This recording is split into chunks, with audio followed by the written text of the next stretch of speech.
guys, some stupid sketch show guy here with another prehistoric figure review, and because it's that time of year, the spooky season, I thought I'd talk about a freaky looking dinosaur figure from the short-lived but very underrated Chaos Effect line, and it's going to be the one that hasn't really been reviewed a lot. I've seen a few reviews of the Paradeinonychus and the Velociraptorix, but I've only really seen one review of the figure that we're going to be talking about today, and that is going to be the Amargospinus. So without further ado, let's get into this. So first up, as always, we have the paint job, which is one of the most important parts of a Chaos Effect figure, as that's where the chaos comes in. And with some figures like the Enchilorhamnodon, the bright colors just look like an eyesore because there's just no balance. It's just a bunch of bright, crazy colors, and that's kind of about it. But this right here is one of the proudest and best examples of what Chaos Effect figures can look like. With the black undertones, the bright red and bright yellow look way more in place and are way more aesthetically pleasing. And it makes you appreciate the bright colors a lot more because the figure has some well-needed balance. And overall, it makes for a great paint job that I'll give an 8 out of 10 for. Next up is pose and posability. The posability of this figure is very limited, as if you stretch the front legs a little too far, well, you'll get that. But if you restrain the movement to something like this, it can look like a nice walking pose, like the figure is in motion. You can do that with the other leg too, kind of make a nifty stop motion, if you will. I'm talking to you, Suki Demimus. But besides that, there isn't really much to the posability. But the poses, on their own, are very pleasant. This looks pretty nice and stable. This is a nice pose. This is also a pretty nice pose, just a nice walking sauropod. Nothing wrong with that. But without many poses, these few nice and albeit limited poses are just okay. And for that, the poses and posability get a 7 out of 10. In similar vein, we are now going to be talking about the articulation and the one and only action feature. Articulation is really good on this figure. All 3 legs move very nicely and smoothly with very easy dials. You can move them bit by bit, slowly and surely, without any issue. It's smooth like butter, and it's not too loose, and it's not too stiff. Great articulation.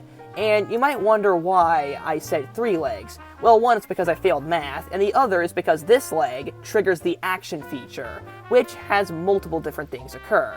First, the mouth opens, which is pretty cool and all, although it is kind of ruined by the fact that the mouth kind of shakes pretty easily. Like, as you can see, yeah, it's pretty loose. It's a pretty loose head.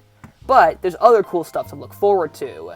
The spines that the Amargospinus is named for, they move forward, and also the neck spines also move forward as well, making a very nice action feature that honestly is pretty satisfying to do. I do enjoy seeing this thing roar and stick out its spikes. That is pretty nice. And for that, the articulation and action feature get a nice 8 out of 10.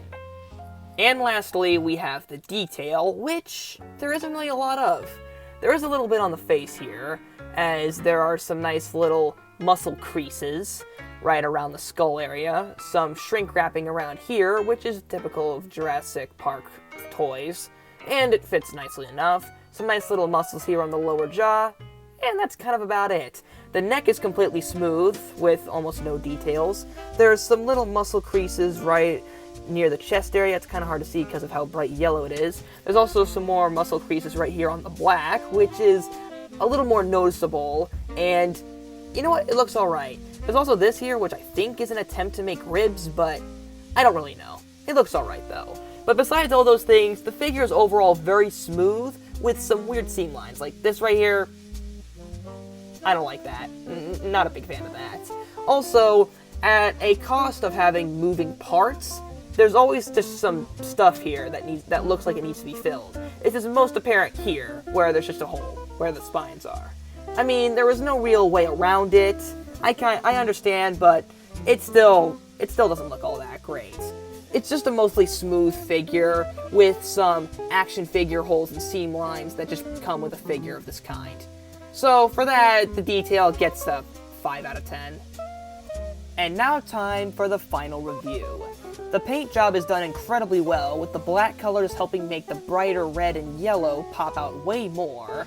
The posability is very limited, but the poses themselves look nice. The action feature is very great and oddly satisfying to do, and the articulation is very smooth, but the detail is even smoother and doesn't look all that great.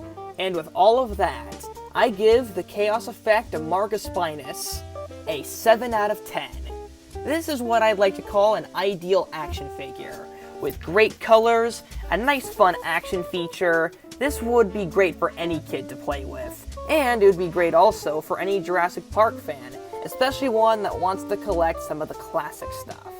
Overall, this is a nice solid figure, and I hope you enjoyed this video. Comment down other figures I should review, and see you guys next time.